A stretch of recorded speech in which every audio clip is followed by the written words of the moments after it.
लोकसभा आम चुनाव के छठे चरण के तहत राज्य की राजधानी रांची में आज मतदान हो रहा है। मतदान जो है लगातार लोग यहाँ पहुँच रहे हैं, अपने मत का प्रयोग कर रहे हैं। धूप काफ़ी तेज़ है, जैसे जैसे दिन ऊपर जाता जा रहा है मतदान केंद्र पर लोगों की संख्या बढ़ रही है, चाहे धूप हो। लेकिन जिस तरह से जिला निर्वाचन पदाधिकारी ने मतदाताओं को जागरूक किया था मत देने के प्रति, वो सीधा असर दिख रहा है। हमारे साथ युवा पीढ़ी है, कई लोग जो पहली बार वोट दे रहे हैं, कुछ लोग हैं कि जो और कई बार दे चुके हैं। ऐसे में हम सबसे बात करेंगे। सबसे पहले कि क्या सोच के इस बार मत का प्रयोग किया? यही सोच के दिया है कि जो भी डेवलपमेंट हो रहा है देश में, जो भी इंफ्रास्ट्रक्चर डेवलप हो रहा है और मोदी जी ने जो काम किया है उसी को देख के वोट दिया है हमने। आखिर मोदी इसलिए क्योंकि उन्होंने देश के प्रति जो काम किया है, देश के लिए, देश को विकसित करने के लिए डिफेंस में, और देश का जो भी पॉपुलेशन है उनके लिए जो इतना भी काम किया है उसके लिए। चलिए, क्या पहली बार वोट दे रहे हैं, कैसा लगा? अच्छा लगा हैं? वोटर पहली बार? हाँ। क्या सोचे मन में? सोचे कि कुछ देश के लिए कर रहे हैं। पहली बार वोट दे रहे हैं, एक हिस्सा बने वोटर। हाँ, एक हिस्सा बने वोट के लिए। क्या चाहते हैं देश में, कैसा बदलाव या कैसा देश डेवलप करे, जो बाकी जैसे कंट्री है जो डेवलप अभी है, वैसे ही हमारा देश भी बने। युवा पीढ़ी लोगों को नौकरी मिले और हर चीज़ में हमारा देश जो है वो आगे, देश की तरक्की हो। क्या सोचते हैं मन में? अभी जब से मोदी आए तब से विभिन्न तरह के बदलाव देखे गए हैं।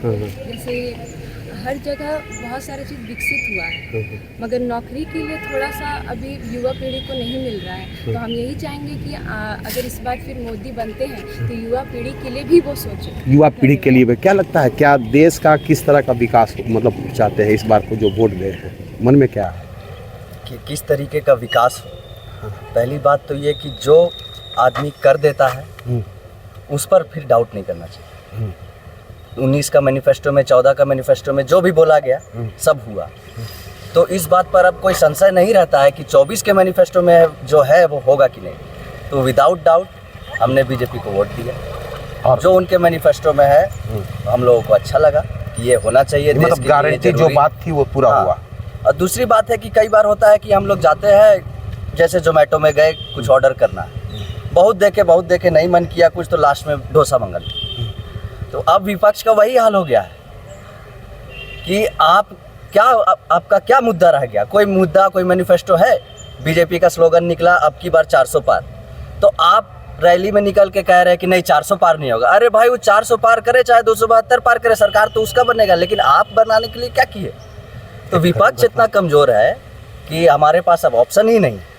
विपक्ष कमजोर है, ऑप्शन नहीं, क्या कह रहे हैं आप? एकदम सही है, इस बात से सहमत हैं कि विपक्ष का कोई है ही नहीं, कोई चेहरा ही नहीं है वहाँ पे। नहीं है। मोदी जी के आगे सारे चेहरा फेल हो जाते हैं।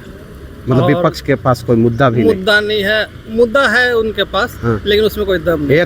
1 लाख रुपया सालाना देंगे महिलाओं को, आप क्या कह रहे हैं? ये तो वक्त बताएगा, देखिएगा, और ये हो नहीं वाला नहीं है। ना, ये नहीं हो सकता जल्दी। या 1 लाख महिला वाला क्या बोले? मन लुभावन है। और लोग को वोट के लिए आकर्षित करना, और वोट को आकर्षित कर करके राजस्थान में भी इन्होंने कहा था कि हम सारे किसान का कर्जा माफ कर देंगे। अभी तक तो कर्जा किसी का माफ नहीं हुआ। तो ये मन लुभावन चीज बोल करके वोट को अपने ओर आकर्षित करना, ये कांग्रेस का आदत बन चुका है, क्योंकि अब वो भविष्य में आने वाले भी नहीं है, इसलिए क्योंकि मोदी है तो मुमकिन है। हमारे साथ है अभी और कुछ। मैं ये बता रहा था। आप क्या पूछ रहे थे? बता रहे, क्या सोचे हैं इस बार मन में? सोच यही है कि 400 पार करवाना, हमारी तो सोच यही है। आप जो मुद्दा कह रहे थे वो मुद्दा विपक्ष के पास कुछ नहीं है, सिवाय आप मोदी जी के बारे में कहा जाता है कि वो हिंदू मुस्लिम करते हैं। हिंदू मुस्लिम स्टार्ट किसने किया? वो तो अपना काम बता रहे थे। हिंदू मुस्लिम लेके भी इन्हीं लोग आए। अच्छा, आरक्षण इन्होंने दिया, मुस्लिमों को आरक्षण भी दिया। अभी आप कोर्ट का निर्णय भी सुन रहे थे, ममता बनर्जी को फटकार भी लगा है। तो सभी कुछ ये करते हुए और उसको डालते हैं मोदी जी के ऊपर। तो मोदी का तो एक मोटो है, जो अभी बता रहे थे कि मोदी जी ने जो भी अपने मैनिफेस्टो में कहा, चाहे धारा 370 हो, चाहे राम मंदिर हो, वो सब उन्होंने पूर्ति की है। अच्छा, और अभी भी हम जो देख रहे हैं वो वैसा मन लुभावन कुछ भी नहीं दे रहे हैं। उनका यही कहना है हम बुजुर्ग को देंगे, हर वर्ग को देंगे, उनका यही कहना है। सब एक सवाल रहता है, बार बार बात आती है, मोदी बराबर लगा। पिछली बार अभी जैसे हुआ कि भाई एक 1 लाख रुपया देंगे, महिलाओं को एक लाख रुपया सालाना देंगे, फिर बहुत तरह के योजनाओं का लाभ दिया जा रहा है। आप देश में किसका चेहरा देखना चाहते हैं? ये सब मन लुभावन बातें हैं। देश में किसका चेहरा देखना देश चाहते का चेहरा एकमात्र चेहरा है, वो है मोदी जी का। हैं? आपको क्या करना है? किसका चेहरा है सामने? सिर्फ मोदी। आप बताइए कैसा किसका चेहरा है देखना चाहते हैं? हमको तो नहीं लगता, नहीं लगता है।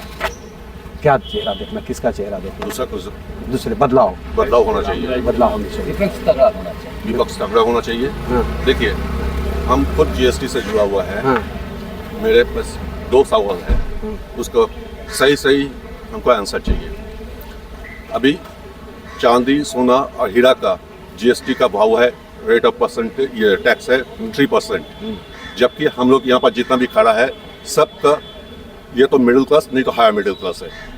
बात यह है, हम लोग सबका मन करता है कि पैकेट वाला अच्छा चावल खाए, ये दूध पिए, अच्छा वाला सरसों तेल ले, उसके ऊपर टैक्सेशन इतना हाई क्यों है? सवाल ये है कि एक तरफ मोदी जी के तमाम क्रियाकलापों पर लोगों ने सराहा, तो ये इनका कहना है कि टैक्सेस जो लगाया गया है, जीएसटी जो लगाया गया है, वो मिडिल क्लास फैमिली पर ज़्यादा जोर दिया गया है, यानी मिडिल क्लास फैमिली उसका जो है भरपाई नहीं कर पा रहा है, इसलिए बदलाव चाहिए। लेकिन अधिकतर युवा यहाँ पर जितने लोग खड़े हैं, अधिकतर के चेहरे पर एक ही युवा पर है कि मोदी है तो मुमकिन है, और मोदी ने जो मैनिफेस्टो जो लाया था भाजपा ने, वो तमाम चीज़ों को पूरा किया है। विपक्ष के पास कोई मुद्दा नहीं है, विपक्ष सिर्फ लोक लुभावन बात कर अपना वोट बैंक बनाना चाहती है, ये कहना है। साथ ही यहाँ पर जो एक मेन बात जो सामने आया उसमें ये आया कि देश में सशक्त सरकार होगी तभी देश का विकास होगा। कैमरामैन कृष्णा के साथ विकास सिन्हा, रांची।